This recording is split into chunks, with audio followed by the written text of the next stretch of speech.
Jean-Marc Morandini n'avait pas fini avec la justice. Ce lundi 24 octobre 2022, le présentateur de CNOU a dû se rendre au tribunal correctionnel de Paris dans le cadre des accusations de corruption de mineurs qui pèsent sur lui depuis 2016. L'AFP a dévoilé le compte-rendu de cette comparution.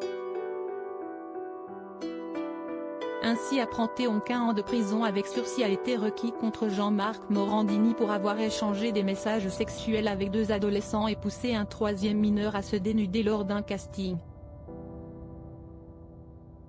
Jugé pour corruption de mineurs, l'homme de 57 ans a fait basculer la vie de ses enfants et ne fait preuve aujourd'hui d'aucune prise de conscience, a estimé le procureur Aurélien Brouillet, en réclamant également qu'il se soumette à une obligation de soins.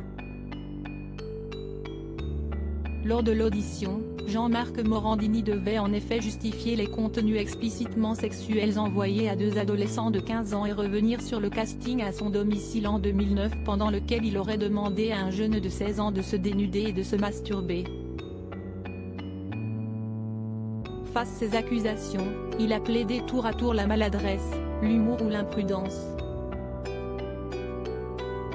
On est dans le virtuel, pour moi il n'y a aucune volonté de rencontre, a-t-il assuré avant de récuser toute attirance particulière pour les mineurs. Des conversations très explicites avec des mineurs. Le tribunal s'est d'abord penché sur les messages qu'il a échangés en 2013 avec Romuald, prénom modifié. Un jeune homme qui était fan de lui à l'époque où il travaillait encore pour Énergie 12.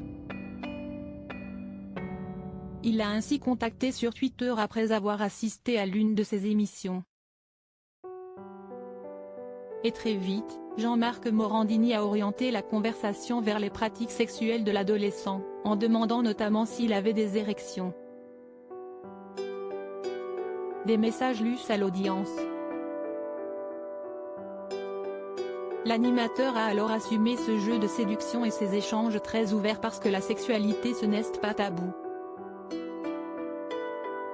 Il affirme qu'il ignorait le jeune âge de son interlocuteur même si la présidente du tribunal a lu un message dans lequel Romuald interrompait une conversation parce que sa mère doit lui faire réciter son cours d'histoire.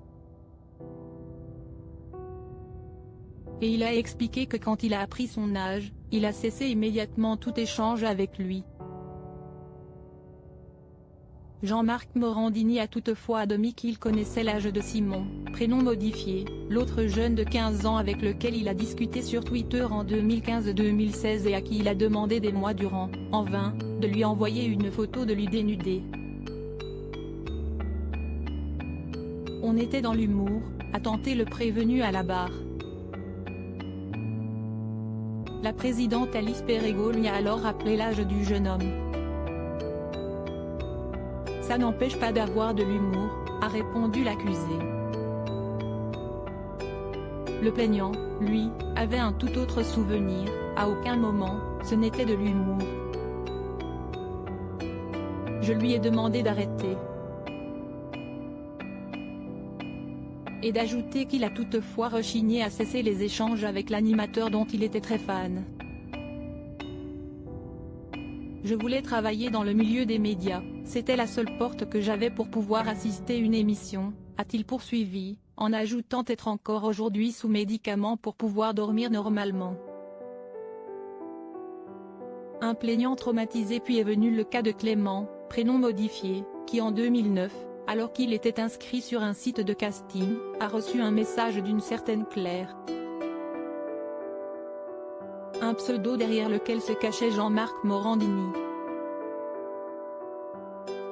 On lui a fait miroiter un rôle pour un remake de Ken Park, un film qui met en scène des relations sexuelles très crues entre adolescents.